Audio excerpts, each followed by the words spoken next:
ನಮಸ್ಕಾರ ಸ್ನೇಹಿತರೆ, ನೀವಿನ್ನ ನಮ್ಮ ಚಾನಲ್ಗೆ ಸಬ್ಸ್ಕ್ರೈಬ್ ಮಾಡ್ಕೊಂಡಿಲ್ಲ ಅಂದರೆ ಈ ಕೂಡಲೇ ಹೋಗಿ ಸಬ್ಸ್ಕ್ರೈಬ್ ಮಾಡಿಕೊಂಡು ಪಕ್ಕದಲ್ಲಿ ಕಾಣಿಸಿರೋ ಬೆಲ್ ಐಕಾನ್ನ ಕ್ಲಿಕ್ ಮಾಡ್ಕೊಳ್ಳಿ. ಭಾಗ್ಯಲಕ್ಷ್ಮಿ ಇಂದಿನ ಸಂಚಿಕೆಯಲ್ಲಿ ಏನಾಗ್ತದೆ ಅಂತ ನೋಡ್ಕೊಂಬರೋಣ. ಕುಸುಮ ಕೋಪ ಮಾಡ್ಕೊಂಡು ಕೂಗಾಡಿ ಯಾವುದೇ ಕಾರಣಕ್ಕೂ ಈ ಮದುವೆ ನಡಿಬಾರ್ದು, ನಡಿಯಕ್ಕೆ ನಾನು ಬಿಡೋದು ಇಲ್ಲ, ನಡೆಯೋ ಮನೆಗೆ ಅಂತ ಕುಸುಮ ತಾಂಡವ್ಗೆ ಬೈತಾ ಇರ್ತಾರೆ. ಏಯ್ ನಿಂತ್ಕೊಳ್ಳಿ, ಕರ್ಕೊಂಡು ಹೋಗ್ತೀನಿ ಅಂತ ಕರ್ಕೊಂಡು ಹೋಗ್ಬಿಟ್ರೆ ಇಷ್ಟೆಲ್ಲ ಖರ್ಚು ಮಾಡಿ ಪ್ರೀತಿಸಿ ಇಷ್ಟು ವರ್ಷ ಮದುವೆ ಆಗ್ತಾ ಇದ್ದೀನಿ, ಅಷ್ಟು ಈಸಿಯಾಗಿ ಬಿಟ್ಬಿಡ್ತೀನಿ ಅಂದ್ಕೊಂಡ್ಯಾ? ತಾಂಡವ್ ಯಾರಿಲ್ಲ ಅಂದರೂ ನಾನು ನಿನ್ನ ಜೊತೆ ಇದ್ದೀನಿ. ಇವ್ರ ಮಾತಿಗೆಲ್ಲ ನೀನು ಸೊಪ್ಪು ಹಾಕ್ಬೇಡ. ನೋಡು, ನಿಮ್ಮ ಅಮ್ಮನ್ನ ಬಿಟ್ಬಿಟ್ಟು ಆರಾಮಾಗಿ ನಾವು ಖುಷಿಯಾಗಿರ್ಬೋದು. ಇವ್ರ ಮಾತಿಗೆ ನೀನು ತಲೆ ಕೆಡಿಸ್ಕೋಬೇಡ, ನಾನಿದ್ದೀನಿ. ಇವ್ರು ಏನು ಬೇಕಾದರೂ ಮಾಡ್ಕೊಳ್ಳಿ, ನೀನು ಇವತ್ತು ನನಗೆ ತಾಳಿ ಕಟ್ಟಲೇಬೇಕು, ನಮ್ಮಿಬ್ಬರು ಮದುವೆ ಆಗಲೇಬೇಕು ಅಂತ ಶ್ರೇಷ್ಠ ಹೇಳ್ತಾಳೆ. ಆಗ ಕೋಪ ಮಾಡಿಕೊಂಡು ಕುಸುಮ, ಏನೋ ಇನ್ನೊಬ್ರು ಗಂಡನ್ನ ನನ್ನ ಗಂಡನಾಗಿ ಮಾಡಿಕೊಂಡು ದೂರ ಮಾಡ್ತೀನಿ ಮನೆಯವ್ರನ್ನ ಅಂತ ಹೇಳ್ತಿದ್ಯಲ್ಲ, ಆ ಪುಟ್ಟು ಮಕ್ಳಿಗೆ ತಂದೆ ಇಲ್ದಿರೋ ಥರ ಮಾಡ್ತೀನಿ ಅಂತಿದ್ಯಲ್ಲ, ನಾಚಿಕೆ ಆಗಲ್ವಾ ನಿನಗೆ ಅಂತ ಕುಸುಮ ಕೆನ್ನೆಗೆ ಹೊಡಿತಾರೆ ಶ್ರೇಷ್ಠಂಗೆ. ಆಗ ಶ್ರೇಷ್ಠ ಕೋಪ ಮಾಡಿಕೊಂಡು, ಏಯ್ ಕುಸುಮ ಆಂಟಿ, ನನಗೆ ಹೊಡಿತಾ ಇದ್ದೀರಾ? ನಿಮಗೆ ಅತಿಯಾಗಿ ಮರ್ಯಾದೆ ಕೊಟ್ಟಿದ್ದೀನಿ, ಸುಮ್ಮನೆ ಇಲ್ಲಿಂದ ಹೋಗ್ತಾ ಇದ್ರೆ ಸರಿ, ಇಲ್ಲ ಅಂದರೆ ಎಲ್ಲರೂ ಕರೆಸಿ ಸೆಕ್ಯೂರಿಟಿನ ಹೊರಗಡೆ ತಳ್ಳಿಸ್ಬೇಕಾಗತ್ತೆ ಅಂತ ಶ್ರೇಷ್ಠ ಹೇಳ್ತಾಳೆ.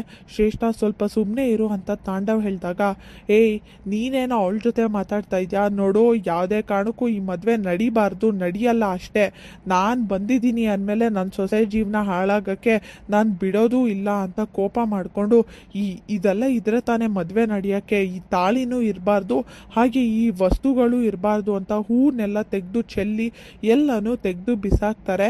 ನಿನ್ನ ಇಷ್ಟು ಬಿಟ್ಟಿರೋದೇ ಹೆಚ್ಚು, ಎಲ್ಲಿ ನನ್ನ ಸೊಸೆಗೆ ಈ ಸತ್ಯ ಗೊತ್ತಾಗ್ಬಿಡುತ್ತೋ ಅಂತ ಒಂದೇ ಒಂದು ಕಾರಣಕ್ಕೆ ನಾನು ನಿನ್ನ ಹೋಗ್ಲಿ ಅಂತ ಬಿಡ್ತಾ ಇದ್ದೀನಿ, ಇಲ್ಲ ಅಂದರೆ ನಿನ್ನ ಸಿಗ್ದು ಬಿಡ್ತಾ ಇದ್ದೆ ಅಂತ ಕೋಪ ಮಾಡಿಕೊಂಡು ಕುಸುಮ ಬೈತಾ ಇರ್ತಾನೆ. ನೀನೇನೋ ನೋಡ್ತಾ ನಿಂತಿದ್ಯಾ, ನಡೆಯೋ ಮನೆಗೆ ಅಂದಾಗ ಅದು ಅಮ್ಮ ಅಮ್ಮ ಅಂತ ತಾಂಡವ್ ಯೋಚನೆ ಮಾಡ್ತಿರ್ತಾನೆ. ಇನ್ನೊಂದ್ಸಲಿ ಅಮ್ಮ ಅಂತ ಹೇಳಿದ್ರು 4 ಬಾರಿಸ್ತೀನಿ, ಹಲ್ಲೆಲ್ಲ ಉದ್ರೋಗ್ಬಿಡ್ಬೇಕು ಅಂತ ತುಂಬಾ ಕೋಪ ಮಾಡಿಕೊಂಡು ಕುಸುಮ ಬೈತಾ ಇರ್ತಾರೆ. ಹಾಗೆ ತಾಂಡವ್ ಹಾಕ್ಕೊಂಡಿರೋ ಅಂಥ ಶಲ್ಯನ ತೆಗೆದು ಅದರಲ್ಲಿ ಗಂಟು ಹಾಕಿ ಕುಸುಮ ತಾಂಡವ್ನ ಹಿಡ್ಕೊಂಡು ಎಳ್ಕೊಂಡು ಹೋಗ್ತಿರ್ತಾರೆ. ಅಮ್ಮ ಬಿಡಮ್ಮ, ಕತ್ನೌತಿದೆ ಅಂತ ತಾಂಡವ್ ಹೇಳಿದಾಗ, ನಿನಗೆ ನಾನು ಕೊಡ್ತಾ ಇರೋ ಶಿಕ್ಷೆ ಇದು, ಇನ್ಮೇಲೆ ಈ ಕುಸುಮ ಏನು ಅಂತ ತೋರಿಸ್ತೀನಿ ಕಣೋ. ಇಷ್ಟು ದಿನ ಮಗ ಅಂತ ಪ್ರೀತಿಯಿಂದ ನೋಡ್ಕೊಬಿಟ್ಟೆ, ಯಾರು ಏನೇ ಹೇಳಿದ್ರು ಕೇಳಲಿಲ್ಲ, ಆದರೆ ಈ ಕುಸುಮ ಏನು ಅಂತ ನಿನಗೀಗ ಗೊತ್ತಾಗುತ್ತೆ. ನಿನಗೆ ಪಾಠ ಸರಿಯಾಗಿ ಕಲಿಸ್ತೀನಿ. ನನ್ನ ಸೊಸೆಗೆ ಮೋಸ ಮಾಡಬೇಕು ಅಂತ ಅಂದ್ಕೊಂಡಿರೋನ್ನ ಯಾರನ್ನು ನಾನು ಬಿಡೋದಿಲ್ಲ ಅಂತ ಕೋಪ ಮಾಡಿಕೊಂಡು ಶ್ರೇಷ್ಠನ ಅಲ್ಲಿಂದ ತಳ್ಳಿ ಕುಸುಮ ತಾಂಡವ್ನ ಹೇಳ್ಕೊಂಡು ಹೋಗ್ತಿರ್ತಾರೆ. ಇದನ್ನ ನೋಡಿ ಶ್ರೇಷ್ಠ ತುಂಬಾ ಕೋಪ ಬಂದು, ಎಲ್ಲ ಹಾಳಾಯಿತು, ಇನ್ನು 1 ನಿಮಿಷ ಲೇಟಾಗಿ ಬಂದಿದ್ರು ಕೂಡ ನನ್ನ ಮದುವೆ ಆಗೋಗ್ತಿತ್ತು, ಆಗ ಏನು ಮಾಡೋಕ್ಕಾಗ್ತಾ ಇರಲಿಲ್ಲ, ತಾಂಡವ್ ಯಾಕೆ ಈ ಥರ ಮಾಡಿದೆ ಅಂತ ಕೂಗಾಡ್ತಿರ್ತಾಳೆ.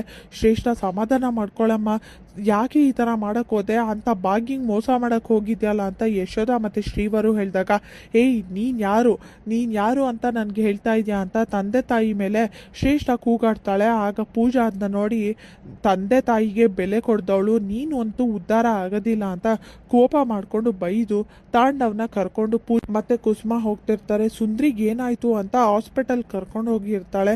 ಏನು ಮಾಡೋದು, ಅಲ್ಲಿ ಪೂಜಂಗೆ ಏನಾಯಿತೋ ಏನೋ ಅಂತ ಭಾಗ್ಯ ಟೆನ್ಷನ್ ಮಾಡಿಕೊಂಡು ಮೊದಲು ಅಲ್ಲಿಗೆ ಹೋಗಬೇಕು ಅಂತ ಯೋಚನೆ ಮಾಡ್ತಿರ್ಬೇಕಾದ್ರೆ ಸುಂದ್ರಿಗೆ ಎಚ್ಚರ ಆಗುತ್ತೆ. ಇವ್ರಿಗೆ ಎಚ್ಚರ ಆಯಿತು, ಮೊದಲು ಅಲ್ಲಿಗೆ ಹೋಗ್ತೀನಿ ಅಂತ ಭಾಗ್ಯ ಹೇಳಿದಾಗ ಮತ್ತೆ ಸುಂದ್ರಿ ನಾಟಕ ಆಡ್ತಾ ತಡೀತಾಳೆ. ಭಾಗ್ಯ, ಏನು ಎಲ್ಲೂ ಹೋಗಬೇಡ ನೀನು, ನಾನು ನಿನ್ನ ಜೊತೆ ಮಾತಾಡಬೇಕು, ಸತ್ಯ ಹೇಳಬೇಕು ಅಂತ ಸುಂದ್ರಿ ನಾಟಕ ಮಾಡೋಕ್ಕೆ ಶುರು ಮಾಡಿದಾಗ ಭಾಗ್ಯ ಹಿಂಗೆ ಅನುಮಾನ ಬರುತ್ತೆ. ಇಲ್ಲಿಗೆ ಸಂಚಿಕೆ ವಿಡಿಯೋ ಮುಕ್ತಾಯವಾಗಿದೆ. ಲೈಕ್ ಮಾಡಿ, ಶೇರ್ ಮಾಡಿ, ಕಮೆಂಟ್ ಮಾಡಿ, ಸಬ್ಸ್ಕ್ರೈಬ್ ಮಾಡಿ. Thank you.